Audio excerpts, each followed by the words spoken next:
பகிர்ந்து கொடுக்க ஆண்டவர் தருகிற இந்த வாய்ப்புக்காக ஆண்டவரை நன்றியோடு ஸ்தோத்திரிக்கிறேன். கர்த்தர் நல்லவர்.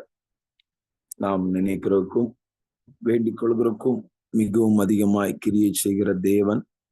இந்த நாளிலும் தொடர்ந்து கர்த்தர் நம்மோடு இடைப்படுவாராக, நம்மை பலப்படுத்துவாராக, தம்முடைய வார்த்தைகளினால் நம்மை ஆசீர்வதிப்பாராக. நாம் இந்த நாளிலும் சாமுவேல் மற்றும் ஏலியின் பிள்ளைகள் என்கிற ஒரு தலைப்பிலே ஒரு சில விஷயங்களை நான் உங்களுக்கு நினைப்பூட்டும்படி விரும்புகிறேன். கர்த்தருடைய நாமம் மகிமைப்படட்டும். 1 சாமுவேல் 1, 2, 3 ஆகிய அதிகாரங்களிலே உள்ள சில காரியங்களை நாம் இந்த நாளிலே சிந்தித்து தொடர்ந்து ஜெபிக்க கர்த்தர் நமக்கு உதவி செய்வாராக.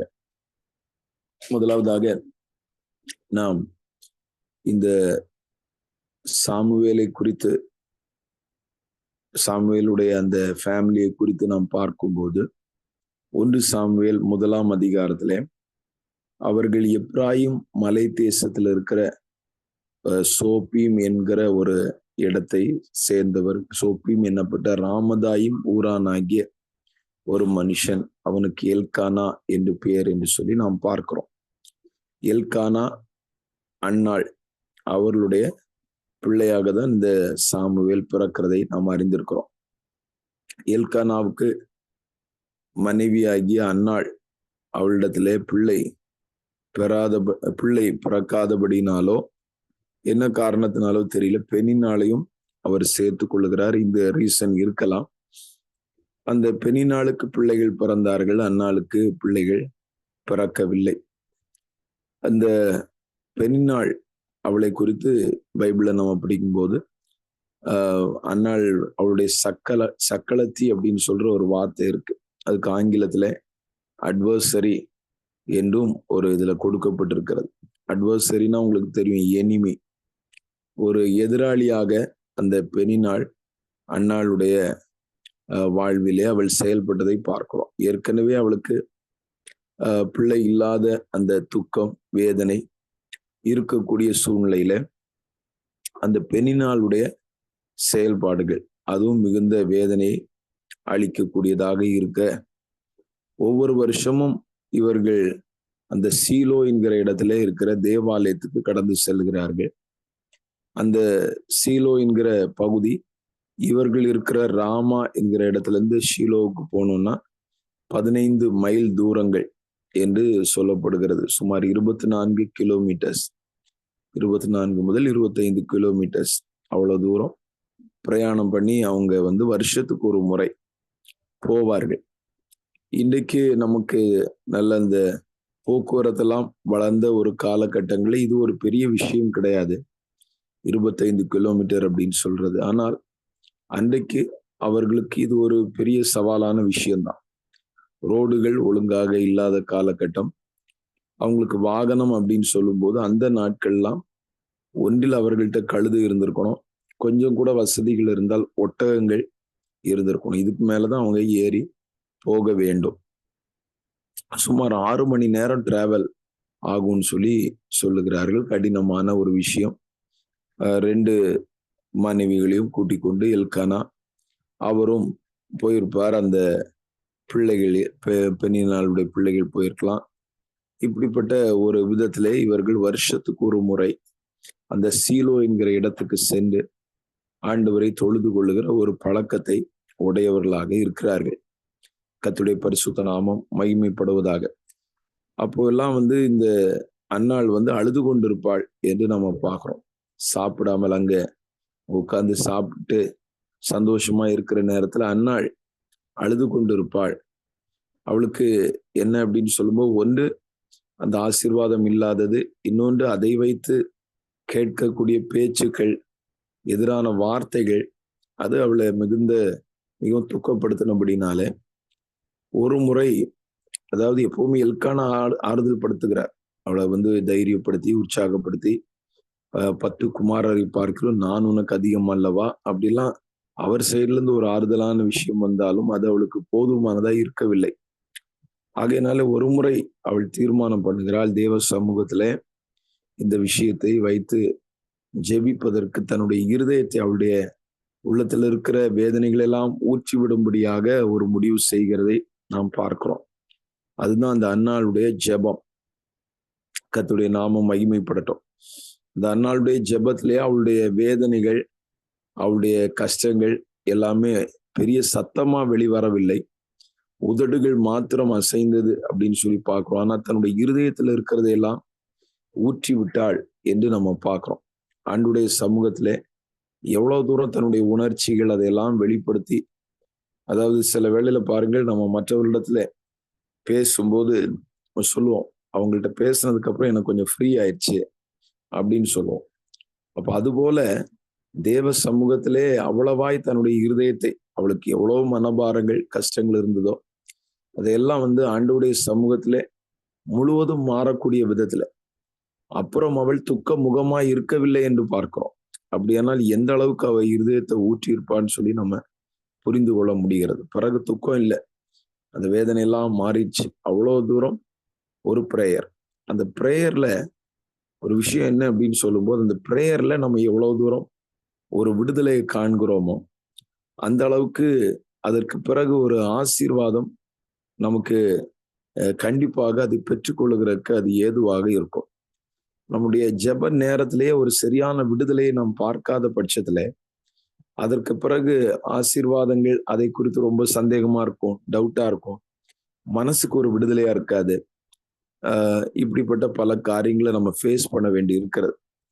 ஆகையினால அந்த பிரேயர் டைம், யாக்கோபு பாருங்கள், யாக்கோபு ஆசீர்வாதத்தை பெறுவதற்கு முன்பாக ஆண்டவருடைய சமூகத்துல அவர் போராடுகிற ஒரு காரியத்தை நம்ம பார்க்கிறோம். லாபானுடைய வீட்டுல இருந்து இப்பதான் ஒரு பிரச்சனை முடிஞ்சுது, இனி கொஞ்ச நாளைக்கு பிரச்சனை இல்லைன்னு சொல்லி லாபானுடைய வீட்டுல இருந்து இருக்கிற பொருட்களை எல்லாம் எடுத்துட்டு ஊருக்கு போகலான்னு பார்த்தா ஏசா எதிரிட்டு வந்தார். ஏசா வர்ற செய்தியை கேட்ட உடனே ரொம்ப தளர்ந்துட்டார். ஆண்டவருடைய சமூகத்துல அதிகமா சொல்லி ஜெபிக்கிறார். இப்போ ஏசாவை பார்க்கறதுக்காக போறதுக்கு எப்படி என்ன பண்றது, அவருடைய எண்ணம் எல்லாம் யாரையாவது கொஞ்சம் வெகுமதிகளை அனுப்பணும், அவங்கள வச்சு அவரை பாசிஃபை பண்ணணும், அமைதிப்படுத்தணும், இப்படியெல்லாம் தான் அவருடைய எண்ணங்கள் இருந்து கொண்டு இருந்தது. ஆனால் அந்த யாப்போக்கு ஆற்றங்கரையில எல்லாரையும் கடத்தி விட்டு இவர் உட்கார்ந்து தனியா ஜெபம் பண்றாரு பாருங்க. அந்த பிரேயர் டைம், தனியா ஆண்டவரை நோக்கி பார்த்த நேரம், அதுல இன்னொரு ஆச்சரியமான விஷயத்தை பார்க்கிறோம். ஒரு மனுஷன் அவரோடு போராட வந்தார் என்று பார்க்கிறோம். தேவதூதன் என்று சொல்லப்படுகிறது. தேவனோடும் மனிதரோடும் போராடி மேற்கொண்டாயே தேவனே அங்கு போராட்டத்துக்கு வந்தார் அப்படின்னு சொல்ற கருத்துக்களும் இருக்கிறது. எப்படியும் ஒரு போராட்டம், எவ்வளவு போராட்டம் பாருங்க லைஃப்ல. லாபானுடைய லாபான்கிட்ட போய் வேலை பார்த்து அவ்வளவு பிரச்சனை, அதெல்லாம் முடிச்சு இப்பதான் பரவாயில்ல கொஞ்சம் இதா இருக்குன்னு சொன்னா ஏசா வர்றான். இதுக்கு மேல ஆண்டவரோடு ஒரு போராட்டம். ஆனால் ஆண்டவரோடு உள்ள போராட்டத்திலே அவர் நீர் என்னை ஆசீர்வதித்தாலுடைய உம்மை போக விடேன் என்று சொல்லி அதுல ஒரு வெற்றியை பெறுகிறார்.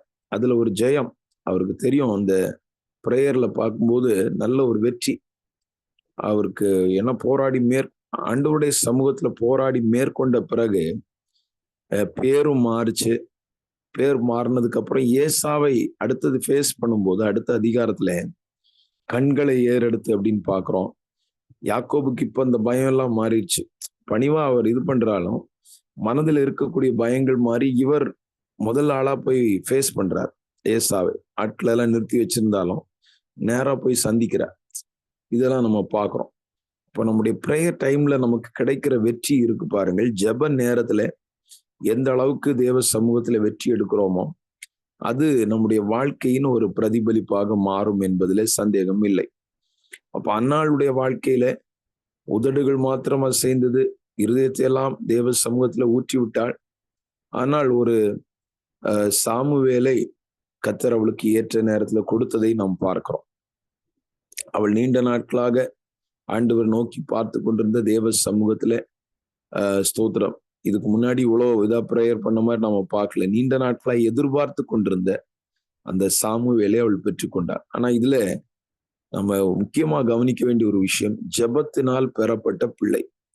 ஜெபத்தினாலே, போராட்டமான ஜெபத்தினாலே, இல்ல ஊக்கமான ஒரு ஃபர்வன்ட் பிரேயர்னால கிடைத்த ஒரு பிள்ளை தான் இந்த சாமுவேல். இப்போ இந்த சாமுவேல் பாத்தீங்கன்னு சொன்னா அவ வந்து பொருத்தனை பண்ணதை அப்படியே நிறைவேற்றுகிறார். இது ஒரு டஃப்பான சேலஞ்ச் தான். ஆண்டவரே நீங்க கொடுத்தீங்கன்னா உமக்கே கொடுத்துருவேன் அப்படின்னு சொல்லி அவ சொன்னாள். ஆனாலும் அந்த பிள்ளையை பார்க்கும்போது நீண்ட வருஷங்களுக்கு அப்புறம் அந்த பிள்ளையை பெற்றெடுக்கும் போது உடனே கொண்டு போய் விடுறதுக்கு மனசு வராது. ஆனாலும் ஆண்டவர்கிட்ட சொல்லிட்டோம், அதை நம்ம கரெக்டா பண்ணணும்னு சொல்லி அவள் கொண்டு போய் அந்த சீலோவில் இருக்கிற தேவாலயத்துல விடுகிறதை நாம் பார்க்கிறோம். அந்த ஏலிட்ட கொண்டு போய் விடுற. ஆனால் அங்கே நம்ம பார்க்கும்போது அந்த காலகட்டம் எப்படி இருந்தது அப்படின்னு சொல்லும்போது, சாமுவேலை இவ்வளவு தைரியமா கொண்டு போய் விடுவதற்கு ஏற்ற ஒரு சூழ்நிலை அங்கே இருக்கவில்லை. அந்த ஆசாரியனுடைய 2 பிள்ளைகள் மோசமான நிலையில இருந்தார்கள். ஒப்னி, பினகாஸ் அவர்களுடைய வாழ்க்கை முறை சரியில்லாமல் இருந்தது. பைபிள் அவர்களை குறித்து சொல்லி இருக்கிற ஓரிரு வார்த்தைகளை நான் நினைப்பூட்டுகிறேன். 1 சாமுவேல் 2ஆம் அதிகாரத்திலே நாம் பார்க்கும்போது 12ஆம் வசனத்தை ஒருவர் தயவாய் வாசியுங்கள். 11, 12 2 வசனங்களையும் வாசியுங்கள்.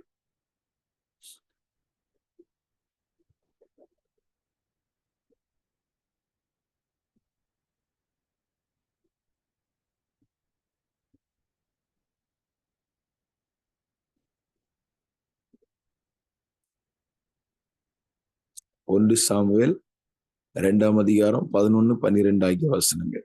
சரி, நானே வாசிக்கிறீங்களா? பின்பு எல்கானா ராமாவில் இருக்கிற தன் வீட்டுக்கு போனான்.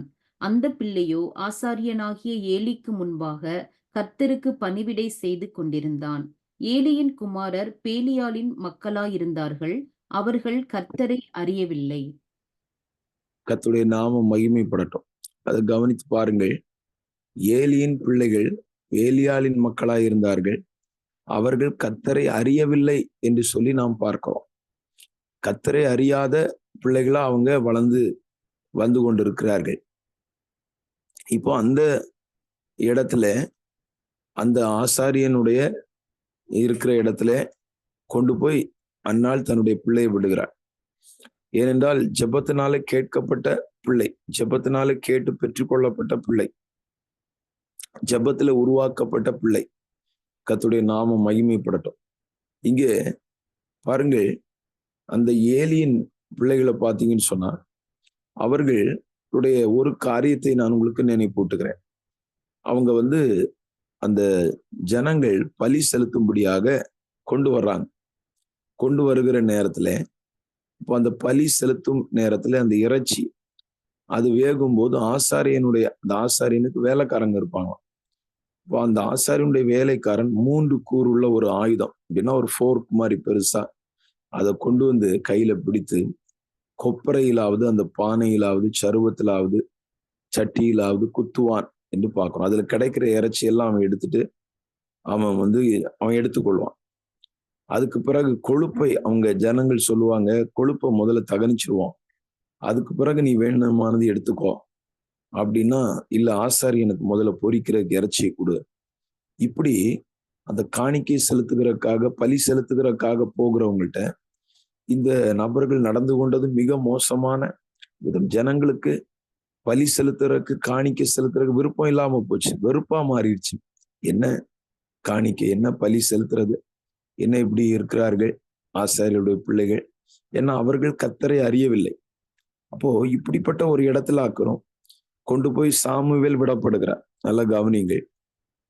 இதுக்கு மேல பாத்தீங்கன்னு சொன்னா அங்க வருகிற இவர்கள்ட்ட தவறா நடக்கிற விஷயங்கள், இது போன்ற காரியங்களும் அவர்கள்ட்ட இருந்ததை நம்ம பார்க்கிறோம். இவ்வளவு மோசமான நிலையில அந்த பிள்ளைகள் இருக்கிறார்கள், ஏலியின் பிள்ளைகள். இப்போ ஏலி ஒரு ஆசாரியன், பிரதான ஆசாரியன். அப்போ அவருடைய பிள்ளைகளுக்கு ஒன்றும் சொல்லி கொடுக்காம இருந்திருக்க மாட்டார். அவர் கண்டிப்பாக சாமுவேலுக்கே கண்டிப்பா சில விஷயங்களை அவர் கொடுத்து பணிவிடை எல்லாம் செய்ய வச்சாருன்னா அவருடைய பிள்ளைகளை கண்டுகொள்ளாமல் இருந்திருக்க மாட்டார்.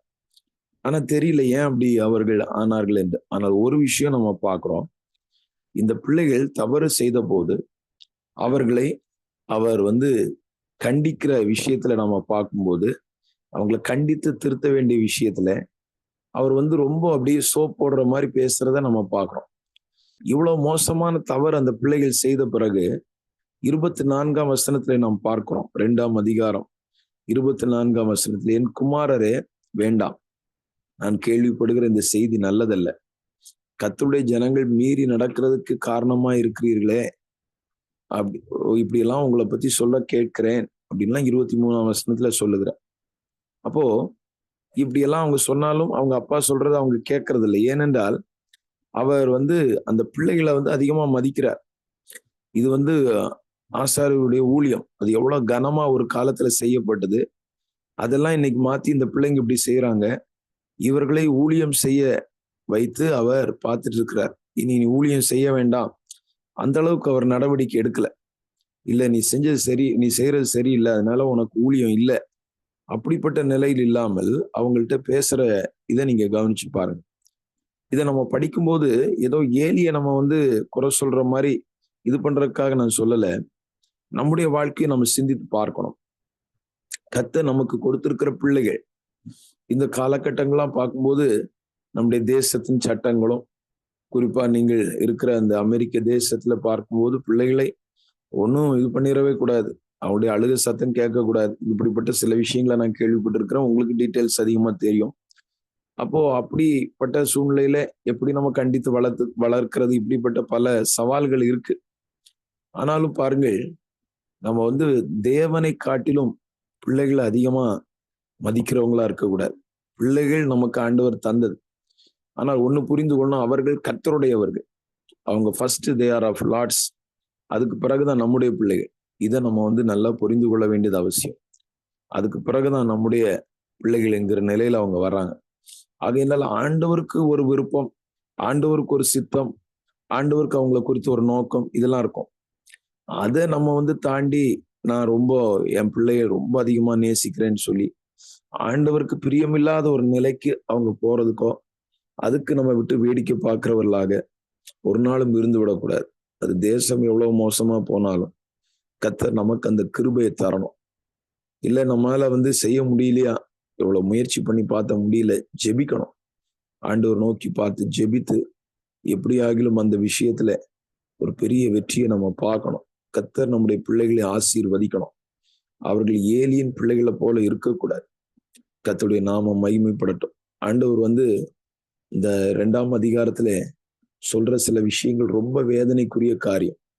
அவர் என்ன சொல்றார் பாருங்க. 29ஆம் வசனத்துல அவர் சொல்றார், 2:29, என் வாசஸ்தலத்திலே செலுத்தும்படி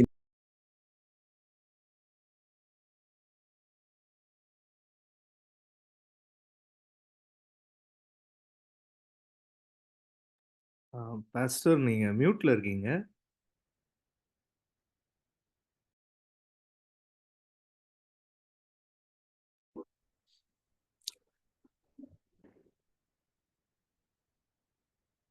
கர்த்தருடைய நாமம் மகிமைப்படுவதாக.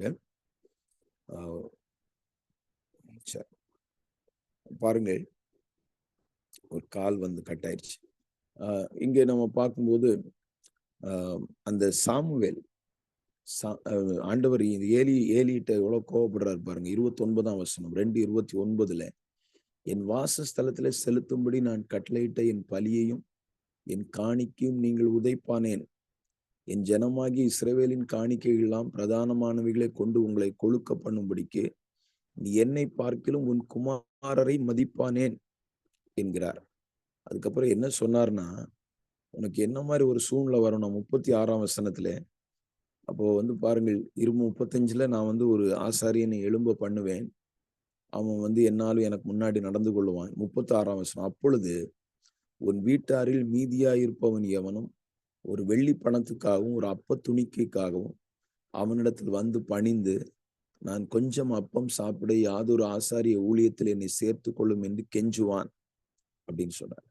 என்னை கனம் பண்ணுகிறவர்களே நான் கனம் பண்ணுவேன், என்னை அசட்டை பண்ணுகிறவர்கள் கனஈனப்படுவார்கள் அப்படின்னு ஆண்டவர் சொல்றதை பார்க்கிறோம். கர்த்தருடைய நாமம் மகிமைப்படட்டும். இன்னைக்கு அவர்கள் ஏலியுடைய பிள்ளைகள் அந்த பலி செலுத்துறதுக்கு முன்னாடியே அவன் இறைச்சி எடுத்து இது பண்ணிட்டு அப்படிலாம் செய்யறான். அவ்வளவு தூரம் அந்த உணவு அதெல்லாம் அவனுக்கு அவ்வளவு கொழுத்து இருக்கு. ஆனால் ஒரு நாள் ஆண்டவர் சொன்னார், உன்னுடைய குடும்பத்துல மீதி இருக்கிறவங்க சாப்பாட்டுக்கு வழி இல்லை, ஏதாவது ஒரு ஊழியம் போட்டு கொடுங்க அப்படின்னு கேட்கிற மாதிரி ஒரு நிலை வரும் என்று சொன்னதை பார்க்கிறோம். ஏன் அப்படின்னா, பிள்ளைகளை ஒழுங்காக நடத்தாதபடினாலே அப்படின்னு சொல்றதை நம்ம பார்க்கிறோம். அது ஒரு முக்கியமான விஷயம் அங்க சொல்றதை பார்க்கிறோம். ஆகையினால பிரியமான தேவனுடைய பிள்ளைகளே, கர்த்தர் நமக்கு இந்த நாட்கள்ல விசேஷித்த கிருபையை தரணும். இந்த நாட்கள்ல நம்ம என்ன செய்யறது, அவங்கள போட்டு அடிக்கவோ திருத்தவோ அப்படிக்கெல்லாம் அந்த வாய்ப்புகள் குறைவா இருக்கிற அந்த காலகட்டங்கள்ல ஜெபிக்கணும் ஆண்டவருடைய சமூகத்தில். அதான் அன்னாளுடைய காரியம். அதுல அன்னாள் ஜெபத்தினால உருவாக்கின அந்த பிள்ளையை நீங்க பாருங்க. இப்படிப்பட்ட மோசமான பிள்ளைகள் மத்தியில வளருது, ஆனா ஒழுக்கமா இருக்கு. அந்த அதே ஏலியோட 2 பிள்ளைகள் மோசமா இருக்கு. ஆனா அந்த ஏலிட்ட கொண்டு போய் பால் மறந்த உடனே கொண்டு போய் விட்டது. கர்த்தருடைய நாமம் மகிமைப்படட்டும். அப்ப இருந்து அந்த பிள்ளை அங்க வளர்றான். ஆனா யோசிச்சு பாருங்க, அந்த அதுக்கு முன்னாடி என்ன சொல்லி கொடுத்தாங்களோ, இல்ல என்ன இது பண்ணாங்களோ தெரியல. இல்ல ஜெபத்துல அவங்கள உருவாக்கின விதமா என்னன்னு தெரியல. கர்த்தர் அந்த பிள்ளைய ஒரு ஒழுக்கமா அங்கே நடக்கிறதுக்கு ஒழுக்கமா இருக்கவும், சொல்றதெல்லாம் கேட்டு நல்ல ஒரு பணிவிடை செய்யக்கூடிய ஒரு பிள்ளையாக அந்த சாமுவேல் அங்க காணப்பட்டதை நாம் பார்க்கிறோம். அந்த எலிசபெத் ஸ்தோத்திரம், யோ சகரியா அவங்க ஃபேமிலியை பாருங்க. அவங்களுக்கும் பிறந்த பிள்ளை வயிற்றில் இருக்கும்போதே ஆவியில நிரம்புகிற அனுபவங்கள் இதெல்லாம் நம்ம பார்க்கிறோம். அப்ப அப்படிப்பட்ட பிள்ளைகள் ஜெபத்துல பெற்றெடுக்கிற பிள்ளைகள், அவங்க ரொம்ப மிகுந்த பெற்றெடுக்கிறது மாத்திரம் ஜெபத்துல வளர்க்கப்படுகிற அந்த பிள்ளைகள் மிகவும் ஆசீர்வாதமானவை.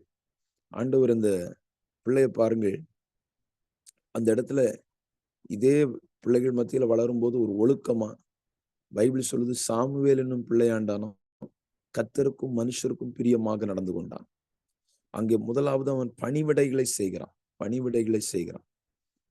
பணிவிடை, அந்த ஆலயத்தின் கதவுகளை நம்ம பார்க்கிறோம். அதுல வசனத்துல ஆலயத்தின் கதவுகளை அவன் திறந்தான் அப்படின்னு பார்க்கிறோம். அப்போ இந்த மாதிரி வேலையெல்லாம் தான் அவன் செஞ்சிட்டு இருக்கிறான். சரி, என்ன வேலை சொன்னாலும் செய்யறதுக்கு ரெடி. சத்தம் கேட்டுச்சுன்னு சொன்னா ஆண்டவர் பேசும்போது, நீங்க என்ன கூப்பிட்டீங்களா அப்படின்னு ஓடி போய் நிக்கிறத பார்க்கிறோம். நைட் நேரத்துல எப்படிப்பட்ட ஒரு கீழ்ப்படிதல், எப்படிப்பட்ட ஒரு ஒழுக்கம், எப்படிப்பட்ட சின்ன வயசுலயே ஒழுங்கா சொல்ற வேலையெல்லாம் செய்து நல்ல ஒரு ஒழுக்கத்துல வளர்கிற ஒரு பிள்ளையாக அந்த சாமுவேல் இருந்ததை நம்ம பார்க்க முடியுது. இதை நம்ம பார்க்கும்போது, இதை படிக்கிற நேரத்துல நமக்குள்ள ஒரு ஆசை, நமக்குள்ள ஒரு வாஞ்சை பெருகட்டும். ஆண்டவர் நம்முடைய பிள்ளைகளை இப்படி மாற்றணும். கர்த்தருடைய நாமம் மகிமைப்படட்டும். இந்த நாட்கள்ல வசதிகள் வாய்ப்புகள் பெருகின ஒரு காலகட்டத்துல நம்முடைய பிள்ளைகள் ஆண்டவரை அறியாம இருக்கக்கூடாது. உலகத்துல படிப்பெல்லாம் படிச்சுட்டு ஆண்டவரை தெரியாம போகக்கூடாது. ஆண்டவர் அவர்கள் அறிந்திருக்க வேண்டும். ஆண்டவர் யார் என்பதை அவர்கள் அறிந்திருக்க வேண்டும். ஜீவனுள்ள தேவனை குறித்து அவர் எப்படி நடத்துவார், அவர் என்ன செய்வார் என்பதை குறித்த அறிவு கண்டிப்பா பிள்ளைகளுக்கு வேண்டும். கர்த்தருடைய நாமம் மகிமைப்படட்டும். இப்போ சாமுவேல் அந்த நிலையில கர்த்தருக்கு பிரியமா இப்படி பணிவிடைகளை செஞ்சுட்டே இருக்கும்போது, பைபிள்ல ஒரு வார்த்தையை நாம் பார்க்கிறோம். 1 சாமுவேல் 2ஆம் அதிகாரம் 18ஆம் வசனத்துல, சாமுவேல் என்னும் பிள்ளையாண்டா சணல் நூல் ஏபோத்தை தரித்தவனாய் கர்த்தருக்கு முன்பாக பணிவிடை செய்து கொண்டிருந்தான். ஃபர்ஸ்ட் சாதாரணமா தான் பணிவிடை செஞ்சுட்டு இருந்தார். எடுபிடி வேலை மாதிரி செய்கிற காரியங்கள். ஆனால் பிறகு சணல் நூல் ஏபோத்து தரித்து ஒரு ஆசாரிய ஊழியம் செய்யறது மாதிரி பணிவிடைகள், அந்த பணிவிடைகள்லாம் அவருக்கு கொடுக்கப்பட்டது. இப்போ பாருங்க, படிப்படியா ஒரு ப்ரமோஷன், ஒரு மேன்மை இதெல்லாம் உண்டாகிறத நம்ம பார்க்கிறோம். ஒரு பக்கம் அந்த ஆசாரியனுடைய பிள்ளைகள் இருக்கிறதுல இருந்து சீர்கெட்டு போயிட்டு இருக்கு. இருக்கிற நிலைமையிலிருந்து ஒழுக்க கேட்டுக்கு போய் கொண்டிருக்கிறது. ஆனால் இந்த பிள்ளை படிப்படியாக முன்னேறி கொண்டிருக்கிறது.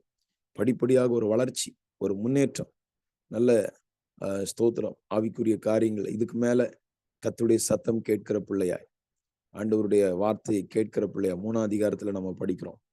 அதுக்கு மேல அதை தாண்டி தான் முதல் பேர் சபா மட்டும் உள்ள இஸ்ரவேலெங்கும் தீர்க்கதரிசியாக எப்படி ப்ரமோஷன் பாருங்க, வளர்ச்சி. கர்த்தருடைய சத்தம் காது கேட்கத்தக்கதாய் தேவனுடைய சத்தத்தை கேட்கிற ஒரு பிள்ளையாக இன்னைக்கு நமக்குள்ள ஒரு ஆசை இருக்கணும். இவைகளை கேட்கும் போது, ஆண்டவரே நம்முடைய பிள்ளைகளை இப்படி மாற்றணும். உலகத்துல ஏதோ சாதித்து, ஆமீன் ஸ்தோத்திரம், அதையே நம்முடைய லக்கா, உலகத்துல அவங்க மேன்மை அடையணும். ஏன்னா பைபிள் சொல்லுது, பூமியின் உயர்ந்த இடங்களில் ஏறி இருக்கும்படி பண்ணுவேன், ஆசீர்வதிக்கப்படணும். ஆனா அதை மாத்திரம் நம்முடைய லக்கா வைத்து கர்த்தருடைய காரியங்களை அவர்கள் ஈடுபாடு இல்லாம போயிடக்கூடாது. ஸ்தோத்திரம். அமெரிக்க தேசத்தினுடைய விஷயங்கள்லாம் நம்ம பார்க்கும்போது, ஒரு காலத்துல எவ்வளவு தூரம் அந்த தேசத்துல இருந்தவர்கள், அமெரிக்கா, இங்கிலாந்து போன்ற தேசங்கள்ல, ஆண்டவரே எங்களுடைய வயிற்றுல பிறக்கிற ஒரு பிள்ளை ஊழியம் செய்யணும், இந்த பிள்ளை பிறக்கிற பிள்ளை வந்து ஊழியம் செய்யணும்னு சொல்லுகிற ஒரு வாஞ்சையோடு இது பண்ண நிலையெல்லாம் இன்னைக்கு மாறி தலைகீழா இன்னைக்கு சூழ்நிலைகள் போய் கொண்டிருக்கிறதை பார்க்கிறோம். உலகத்துக்கு நேராக போயிட்டு இருக்கிறத பார்க்கிறோம். சர்ச் பில்டிங்ஸ் விற்கப்படுகிற சூழ்நிலைகள் எல்லாம் நம்ம பார்க்கிறோம். ஆண்டுடைய சமூகத்துல நம்ம ஜெபிக்கணும். இதன் மத்தியில ஆண்டவர் வைத்திருக்கிறார். உங்களை ஒரு திறப்புல நிற்கிறதுக்காக கர்த்தர் அந்த இடத்துல வச்சிருக்கிறார். கண்டிப்பா உங்களை கொண்டு விதமா ஜெபம் பண்ற ஒரு சிறு கூட்டத்தை கொண்டு கர்த்தர் ஒரு பெரிய காரியத்தை செய்ய வல்லவர். நம்ம விசுவாசித்தால் தேவனுடைய மகிமையை காண்போம். நமக்குள்ள ஒரு வைராக்கியம் இருக்கணும். நமக்குள்ள ஒரு அக்கினி பற்றி எரியணும். ஆண்டவரே, எங்களுடைய பிள்ளைகள் உமக்காய் எழும்பணும். நாங்க குடும்பமா, நானும் என் வீட்டாருமா வென்றால் கர்த்தரையே சேவிப்போம்னு சொன்னது மாதிரி, இந்த பொல்லாத சந்ததியின் மத்தியில் எங்களை ஒரு ஒளி விளக்கா, எங்களை கலங்கர விளக்கமா நீங்க வைக்கணும். ஆண்டவரே, எங்களை எடுத்து பயன்படுத்தணும். ஒரு சாட்சியா வைக்கணும். அந்தகாரம் சூழ்ந்திருக்கிற, இருள் நிறைந்திருக்கிற இந்த இடத்துல எங்களை ஒளியா வைக்கணும்னு சொல்லி ஜெபிக்கணும். ஸ்தோத்திரம். அதாவது ஏலி இந்த பிள்ளையை நடத்தினார், அதனாலதான் விசேஷம் அப்படின்னு நம்ம சொல்ல முடியாது. ஏனென்றால் அவர் நடத்தின 2 பிள்ளைகள் அவர்கள் சரியா இல்லை. அப்ப ஏலியுடைய நடத்திப்பு மாத்திரம் இல்ல, அண்ணாளுடைய ஜெபம் தான். அதுக்காக தான் நான் அதை சொல்லுகிறேன். அண்ணாளுடைய பிரேயர் எப்படிப்பட்ட ஒரு பிள்ளையை உருவாக்கிருச்சு பாருங்க. எப்படிப்பட்ட ஒரு பிள்ளையை தந்தது என்பதை நம்ம பார்க்கிறோம். பிறப்புக்கு முன்னாடி செய்யப்பட்ட ஜெபம். இன்றைக்கு ஆண்டவர் நம்முடைய பிள்ளைகளை நம்முடைய கையில தந்ததுக்கு அப்புறம் நம்ம செய்கிற ஜெபங்கள் அவர்களை நல்லா உருவாக்கி எடுக்க அது வசதியா இருக்கும்.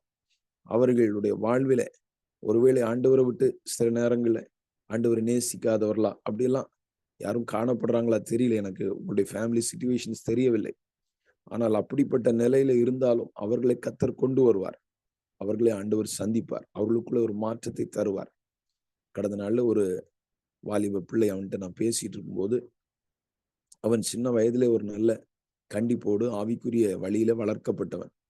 இப்பதான் படிச்சு முடிச்சு வேலைக்கு போயிருக்கிறான். அந்த ஸ்டேஜ் தான் அவனுக்கு ஒரு 20, ஒரு 22 வயசுக்குள்ளதான் இருக்கும்னு நினைக்கிறேன். அப்போ அவன் இடத்துல பேசிட்டு இருக்கும்போது, அவனுக்கு சில சூழ்நிலைகள்னாலே அவனுடைய பெற்றோர் சின்ன வயதுல அவனை நடத்தின விதம் அவனுக்கு ஒரு வெறுப்பா மாறிடுச்சு. அவனுக்கு பிடிக்கல. அவன் அதனால வளர்ந்து படிச்சு எல்லாம் படிக்கிற அந்த டைம் எல்லாம் வரும்போது, எங்க அப்பா அம்மா கூட இருக்கக்கூடாது, வேற எங்கேயோ ஓடிடணும் அப்படின்னு சொல்ற, வேற எங்கேயா போய் படிக்கணும். சுத்தமா அவங்க மேல அவங்கள பிடிக்காம, அவங்கள மொத்தத்துல இது பண்ணி அப்படி இல்லை, அவங்கள விட்டு விலகிடணும், அவங்க ரொம்ப கண்டிப்பா நடத்துறாங்க அப்படின்னு சொல்ற எண்ணத்தோடு இது பண்ணியிருக்கிறான். ஆனால் அந்த பெற்றோர் நல்ல ஜெபிக்கிறவர்கள், அவர்கள் ஆண்டவருக்கா பயன்படுறவங்க. அவங்களுடைய ஜெபத்தினால இப்ப பாத்தீங்கன்னு சொன்னா, அவன் என்கிட்ட பேசும்போது சொல்றான், நான் இப்பதான் என்னுடைய லைஃப்ல இந்த ஒரு முடிவெடுத்துதான் நான் தூரமான இடத்துக்கு வந்தேன். ஆனா இப்ப நான் ரியலைஸ் பண்றேன், என்னுடைய வாழ்க்கையில நான் சிந்திக்கிறேன், நான் எடுத்த தவறான முடிவுகள் ஒவ்வொன்றையும் ஆண்டவர் எனக்கு காட்டி கொடுக்கிறார். நான் புரிந்து கொள்கிறேன். நான் இன்னைக்கு எங்க அப்பா அம்மா என்னை கரெக்டா தான் வளர்த்திருக்கிறாங்க, என்னை கரெக்டா நடத்தி இருக்கிறாங்க, நானா தப்பா புரிஞ்சுட்டேன். எவ்வளவு சந்தோஷமா இருக்கு கேட்கும் போது. பாருங்கள், நான் இனி போய் அவங்க கூட தான் இருக்க போறேன் அப்படின்னு சொன்னான். எவ்வளவு சந்தோஷம் பாருங்கள். சில வேளையில நம்ம கண்டிப்பா ஒரு ஒழுக்கத்துல நடத்தும் போது அவர்களுக்கு அப்போது அது கசப்பா இருக்கும். ஆனால் தேவ பிள்ளைகள் அதை குறித்து நீங்க யோசிக்க வேண்டாம். ஜெபம் பண்ணுங்க, ஜெபித்து ஸ்தோத்திர தொடர்ந்து நடத்துங்கள். ஆண்டவர் அவர்களை ஒரு நாள் ரியலைஸ் பண்ண வைப்பார், புரிந்து கொள்ள வைப்பார். அதுதான் உண்மையான அன்பு. உண்மையான அன்புன்னா அன்பும் இருக்கும், கண்டிப்பும் இருக்கும். வெறும் அன்பு காட்டிட்டு இருக்கிறது இல்ல வெறும் கண்டிப்பா இருக்கிறது இல்ல, ரெண்டும் இருக்கணும். அன்பும் கண்டிப்பும் இருக்க வேண்டியது அவசியம். கர்த்தர் அந்த கிருபையை தரணும். ஏனென்றால் இன்னைக்கு நம்முடைய ஜெனரேஷன்ஸ், ஸ்தோத்திரம், கடந்த நாள்ல நீங்க கூட ஒருவேளை அந்த இதை பார்த்திருக்கலாம். அமெரிக்கால இருக்கிற ஒரு இஸ்லாமியர் அவர் பேசுறார். கிட்டத்தட்ட 20 மேல % அந்த அவங்க சர்ச்சுக்கு போறதில்ல, இந்த யங் ஜெனரேஷன் போறதில்ல, அவங்களதான் நம்ம கான்சென்ட்ரேட் பண்ணணும்னு ஒரு இஸ்லாமியர் சொல்றார். அதில் உள்ள அவங்களுடைய முக்கியமான ஒருத்தர் சொல்றார், அவங்கள நம்ம கான்சென்ட்ரேட் பண்ணணும், அவங்கள நம்ம இனி சர்ச்சஸ் எல்லாம் விலைக்கு வாங்கணும், அங்க நம்ம நடத்தணும் அப்படின்னு அவர் சொல்றார். அப்போ பாருங்கள், நம்ம இவைகள்ல கொஞ்சம் நம்மள்ட்ட இந்த ஸ்லாக்னஸ் வரும்போது, அதுல குறைபாடு வரும்போது, அதை யூட்டிலைஸ் பண்றதுக்கு ஒரு கூட்டம் ரெடியா இருக்கு, ஒரு கூட்டம் காத்துட்டு இருக்கு. கர்த்தர் நமக்கு கிருபை தரணும். எப்படிப்பட்ட ஒரு நிலையில நம்ம வைக்கப்பட்டிருக்கிறோம் என்பதை உணர்ந்து ஆவியில போராட கர்த்தர் நமக்கு கிருபை தரணும். ஊக்கமாய் போராடி ஆண்டவரை நோக்கி பார்க்க கிருபை தரணும். அப்போ இந்த ஏலியின் பிள்ளைகள் இவ்வளவு மோசமா இருந்த போது ஒரு சாமுவேல் கர்த்தருடைய சமூகத்துல பணிவிடை செய்து படிப்படியாக வளர்ந்து ஒரு தேசத்துக்கு ஆசீர்வாதமாக, ஸ்தோத்திரம். இன்னும் பாருங்கள், ஒரு சொல்லணும்னு சொன்னா நிறைய விஷயங்கள் சொல்லலாம். ஒரு ஏலியின் பிள்ளைகளால சாதிக்க முடியாததை சாமுவேல் சாதித்தார். ஒரு சாதாரண அன்னாள், வெளியே தெரியாத, வெளியே ரொம்ப தெரியாத, பிரபலமாகாத ஒரு அன்னாளுடைய பிள்ளை தேசத்துல பெரிய காரியத்தை சாதித்தது. ஆனால் அந்த தேசத்துல அறியப்பட்ட ஒரு பிரதான ஆசாரியன், தேசத்தின் நியாயாதிபதியாக இருந்த ஏலியனுடைய பிள்ளைகள் அவங்களால செய்ய முடியல. கர்த்தருடைய நாமம் மகிமைப்படட்டும். இன்னைக்கு நம்முடைய ஜெபம் செய்யும், நம்முடைய பிரேயர் மூலமா ஆண்டவர் பிரபலங்களுடைய பிள்ளைகள் இல்லாவிட்டால் பிரபலங்களால் செய்ய முடியாத நம்முடைய பிள்ளைகளை கொண்டு செய்வார். நம்மை கொண்டு கர்த்தர் செய்வார். ஜெபிக்கிறவர்கள் மூலமா அது நடக்கும். விசுவாசத்தோடு நம்ம பிரயாசப்படணும். விசுவாசத்தோடு எழும்பணும். எழும்பி பிரகாசிக்கணும். ஸ்தோத்திரம். ஒளி வந்தது அப்படின்னு பைபிள் சொல்லுகிறது. தூசியை உதறி விட்டு எழும்பி ஆண்டவருக்காக நம்ம செயல்படணும். ஜெபம், நம்முடைய ஜெபத்தை ஒரு நாளும் விடக்கூடாது. ஜெபத்தை நிறுத்தி கொள்ளக்கூடாது. அந்தபடியே தம்மை நோக்கி இரவும் பகலும் கூப்பிடுகிறவர்களாகிய தம்மால் தெரிந்து கொள்ளப்பட்டவர்களின் விஷயத்தில் தேவன் நீடிய பொறுமையுள்ளவராயிருந்து அவர்களுக்கு நியாயம் செய்யாமல் இருப்பாரோ, சீக்கிரத்திலே அவர்களுக்கு செய்வார் என்று சொல்லுகிறேன் அப்படின்னு சொல்லப்பட்டிருக்கிறதை பார்க்கிறோம். சீக்கிரத்துல செய்வார். ஆண்டவர் நியாயம் செய்வார். ஸ்தோத்திரம். யாக்கோபு இந்த போராட்டத்தின் ஜெபத்தை நம்ம பார்த்தோம். போராடி ஜெபித்த அந்த ஜெபம் பாருங்க, அந்த ஏசாவை தைரியமா எதிர்கொள்ள வைத்தது. எந்த ஏசாவை கண்டு பயந்துட்டு இருந்தாரோ இப்ப தைரியமா ஃபேஸ் பண்றதுக்குரிய ஒரு சூழ்நிலை அவருக்கு உண்டானதை பார்க்கிறோம். அந்த போராட்டத்தின் ஜெபம் வாழ்க்கையை மாத்திருச்சு. இன்னைக்கு சில விஷயங்கள்ல, அதாவது ஒருவேளை நீங்க அப்படி இருக்க மாட்டீங்கன்னு நினைக்கிறேன். அநேகருடைய ஒரு டெண்டன்சி எப்படி இருக்கு அப்படின்னு சொல்லும்போது, ஆண்டவருக்கு சித்தமானா பார்க்கலாம், இல்ல எதுனாலும் நடக்கிறது தான் நடக்கும், இப்படிப்பட்ட ஒரு மனப்போக்குல போராடுறது ரொம்ப குறைவு. இயேசு அவர் பிரேயர் பண்ணார். ஆண்டவர், பிதாவே, இந்த பாத்திரம் என்னை விட்டு நீங்க கூடுமானால் நீங்கும்படி செய்யும், ஆகிலும் என் சித்தத்தின்படி அல்ல உம்முடைய சித்தத்தின்படி ஆக்கடவது. அவர் சொன்னதனுடைய ரீசன் வேற. ஏனென்றால் அவர் தன்னுடைய சேஃப்டியை மாத்திரம் பார்ப்பாருன்னு சொன்னா, இந்த பாத்திரம் எனக்கு வேண்டான்னு சொல்லி ஒரு முடிவு எடுத்தாருன்னா, பிதா ஒருவேளை இவர் போராடி ஜெபம் பண்ணா கேட்டுருவார். ஆனால் ஒட்டுமொத்த மனுக்குலம் பாதிக்கப்பட்டுரும். மேன்கைண்ட் மொத்தமா பாதிக்கப்பட்டுரும். அதனாலதான் அவர் பிதாவே உமக்கு சித்தமானால் அப்படின்னு சொல்லி அவர் பிரேயர் பண்றார். ஆனால் ஸ்தோத்திரம், இப்போ வேற எங்கேயுமே நம்ம பார்க்கும்போது எல்லா இடங்களும் உமக்கு சித்தமானால் மாத்திரம் அப்படி, அதாவது தேவ சித்தத்துக்கு நம்ம ஒப்பு கொடுத்து ஜெபிக்கணும். அதுக்கு நான் எதிராக நான் சொல்லல. ஆனால் போராடி ஜெபிக்கிறதுக்கு இது தடையா மாறிடக்கூடாது. இதை நம்ம ஒரு காரணமா சொல்லி இதனால ஆண்டோடைய விருப்பம் தான் நடக்கும், இல்லை நடக்கிறது போல நடக்கட்டும் அப்படி இருக்கக்கூடாது. பைபிள் சொல்லுது, நீங்கள் அசதியா இராமல் வாக்குத்தத்தங்களை சுதந்தரித்துக் கொள்ளுகிறதுக்கு அசதியா இருக்கக்கூடாதுன்னு சொல்லியிருக்கு. ஆண்டவர் நமக்கு கொடுத்திருக்கிற வாக்குத்தத்தங்கள், இதுக்கு ஒரு கன்ஃபர்மேஷனா என்ன சொல்லலாம் அப்படின்னா, நமக்கு ஆண்டவர் ஒரு வாக்குத்தத்தம் கொடுத்துட்டாரா, நீங்க போராடலாம். அதுக்காக. இல்லை அப்படின்னு சொன்னா, ஒருவேளை உங்களுக்கே டவுட்டா இருக்குன்னா, சரி ஆண்டவரே உங்க சித்தமானா அப்படின்னு ஜெபம் பண்றது தவறு இல்லை. ஆனால் வாக்குத்தத்தங்களை நம்ம சுதந்தரிக்கணும்னா போராடணும். யோசுவாவுக்கு ஆண்டவர் வாக்குத்தத்தம் பண்ணியிருந்தார். அதனாலதான் அவர் என்ன செய்யறாரு அப்படின்னு சொல்லும்போது தைரியமா போராடுறார். அந்த கிபியோனியருக்கு உதவி செய்ய போகும்போது நைட்டெல்லாம் அவர் டிராவல் பண்ணி யுத்தத்துக்கு போறார். காலையில திடீர்னு போய் அவங்க மேல விழுந்த அந்த 5 ராஜாக்கள், அவங்களுக்கு விரோதமா யுத்தம் நடக்குது. ஆனா யுத்தம் முடியல. அப்புறம் சொல்றாரு, சூரியனே நீ கிபியோன் மேல நில்லு, சந்திரனே ஆயலோன் பள்ளத்தாக்கின் மேல நில்லு, ஏன்னா இன்னும் யுத்தம் முடியல, நான் இந்த யுத்தத்தை இவங்களை அடிக்காம விட மாட்டேன், அதனால நீங்க அங்க நில்லுங்க, அஸ்தமிச்சிடாதீங்க, ஏன்னா நைட் ஆயிடுச்சுன்னா யுத்தம் செய்ய முடியாது, அப்ப அங்க நில்லுங்கன்னு சொல்லிட்டு போராட்டத்தை அவர் முன்னெடுக்கிறதை நம்ம பார்க்கிறோம். அப்போ வாக்குத்தத்தம் ஆண்டவர் கொடுத்துட்டாரா, நம்ம போராடணும் அதை சுதந்தரித்துக் கொள்வதற்கு. கர்த்தர் எந்த விஷயத்துக்காக வாக்குத்தத்தங்களை தந்திருக்கிறாரோ அதை பெற்றுக்கொள்ளுகிற வரைக்கும் போராட வேண்டியது அவசியம். அதை குறித்து அசதியா இருக்கக்கூடாது. எபிரேயர் நிருபத்துல ஒரு வசனத்தை, ஒருவேளை உங்களுக்கு பிரயோஜனமா இருக்கும், அந்த வசனத்தை வாசிக்கும்படி அன்போடு கேட்டுக்கொள்கிறேன். எபிரேயர் எழுதின நிருபம் 6ஆம் அதிகாரம் 11, 12 ஆகிய வசனங்களை வாசிக்கும்படி கேட்டுக்கொள்கிறேன். வாசியுங்கள். எபிரேயர் 6, 11, 12. நீங்கள் அசதியாயிராமல் வாக்குத்தத்தமான ஆசீர்வாதங்களை விசுவாசத்தினாலும் நீடிய பொறுமையினாலும் சுதந்திரித்துக் கொள்ளுகிறவர்களை பின்பற்றுகிறவர்களாயிருந்து உங்களுக்கு நம்பிக்கையின் பூரண நிச்சயம் உண்டாகும்படி நீங்கள் யாவரும் முடிவு பரியந்தம் அப்படியே ஜாக்கிரதையை காண்பிக்க வேண்டும் என்று ஆசையாயிருக்கிறோம். கர்த்தருடைய நாமம் மகிமைப்படட்டும்.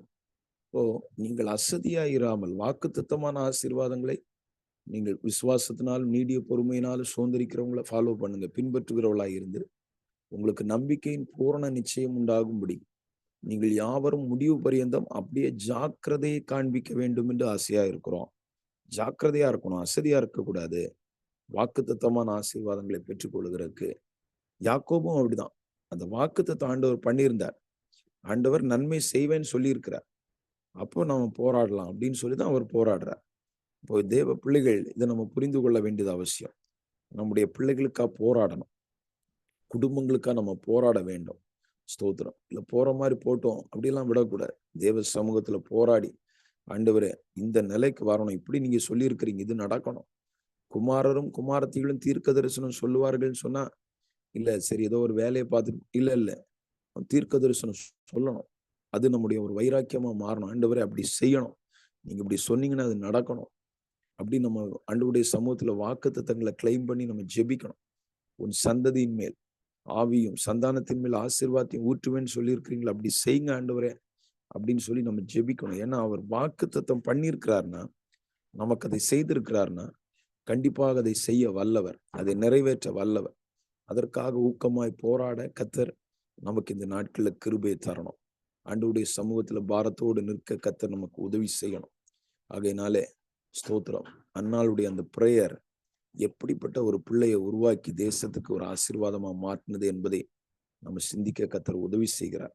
ஆனால் அதே நேரத்துல இந்த ஏலியுடைய பிள்ளைகள் கொஞ்சம் கவனக்குறைவுகளினால பிள்ளைகளுக்கு அதிக முக்கியத்துவம் கொடுத்து, ஆண்டவருக்கு கொடுக்க வேண்டிய முக்கியத்துவத்தை பார்க்கலும் பிள்ளைகளுக்கு அதிக முக்கியத்துவம் கொடுத்து அப்படி செஞ்சதுனால எவ்வளவு வேதனைக்குரியதா மாறி போயிடுச்சுன்னு சொல்லி பார்க்கிறோம். கர்த்தர் நமக்கு கிருபை தரணும். ஆண்டவர் நம்மை காப்பாராக, ஒவ்வொருவரையும் காப்பாராக. இந்த நாட்களில் ஆண்டவருக்காக எழுப்பி பிரகாசிக்க, நம்முடைய குடும்பங்களாய் ஆண்டவருக்காக எழுப்பி பிரகாசிக்க கர்த்தர் கிருபை தருவாராக. ஒரு சில நிமிடங்கள் அப்படியே நம்ம ஜெபத்துல செலவு பண்ணுவோம். எல்லாரும் சேர்ந்து ஒருமனப்பட்ட ஆண்டவர் நோக்கி பார்த்து ஜெபிக்க இருக்கிறோம். ஆமீன். கர்த்தர் ஒரு கிரியை செய்வார்.